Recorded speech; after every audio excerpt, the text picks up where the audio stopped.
Assalamualaikum warahmatullahi wabarakatuh. Sebelumnya terima kasih pada Ibu Juli yang telah memberikan tugas berupa video tentang harga pokok proses.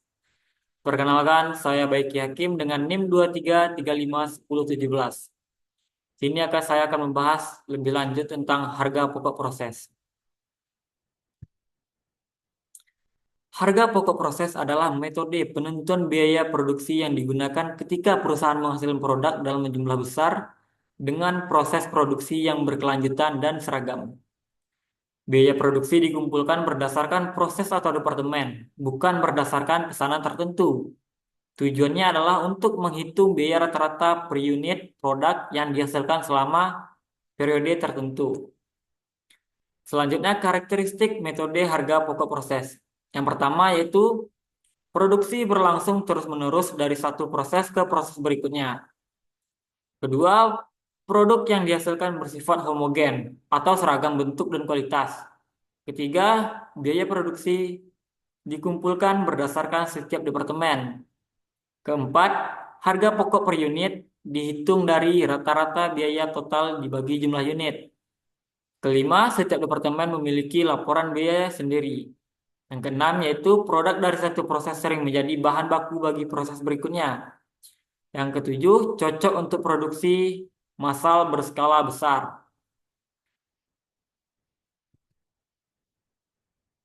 Selanjutnya, kita akan membahas tentang contoh perusahaan yang menggunakan metode ini.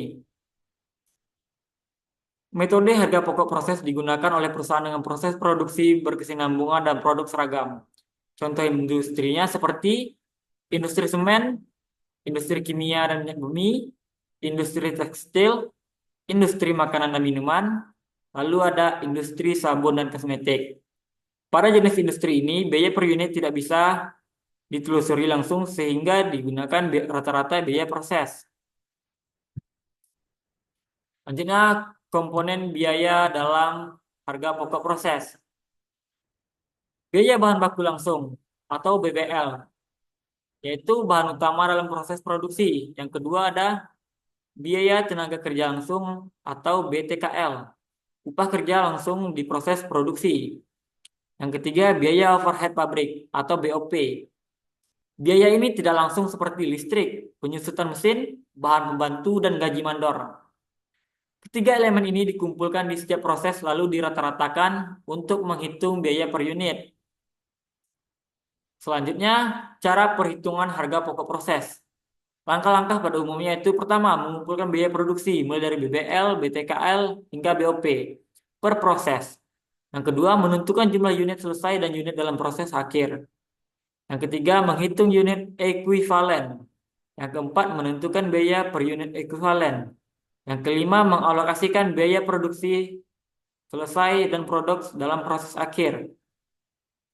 Langkah ini membantu memahami distribusi biaya dan efisiensi di setiap proses produksi.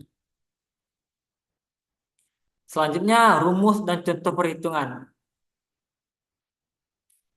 Rumus dasarnya itu biaya per unit ekuivalen sama dengan total biaya produksi atau jumlah unit ekuivalen. Harga pokok produksi selesai sama dengan unit selesai dikali biaya per unit ekuivalen. Contohnya, total biaya produksi sama dengan 200 juta. Unit selesai sama dengan 8.000 unit. Unit dalam proses 50%, sama dengan 2.000 unit. Unit ekuivalen sama dengan 8.000 ditambah buka kurung 2.000 dikali 50% tutup kurung. Menghasilkan 9.000 unit. Biaya per unit 200 juta dibagi 9.000. Dapat 22.222 rupiah. Harga pokok produk selesai sama dengan 8.000 dikali 22.222 rupiah sama dengan 177.776 ribu. Artinya, rata-rata biaya untuk menghasilkan satu unit produk adalah 22.222 rupiah. Dari total biaya 200 juta, 177.776 ribu rupiah digunakan untuk produk selesai. Sisanya untuk produk dalam proses. Oke, kesimpulannya yaitu metode harga pokok proses digunakan untuk produksi massal. seragam, dan berkelanjutan. Biaya dihitung per proses atau departemen, bukan per pesanan. Metode ini membantu perusahaan untuk mengetahui biaya rata-rata per unit, mengendalikan efisiensi produk, menentukan menentukan harga jual produk secara akurat. Sekian presentasi dari saya, semoga dapat dipahami. Saya tutup dengan wassalamualaikum warahmatullahi wabarakatuh.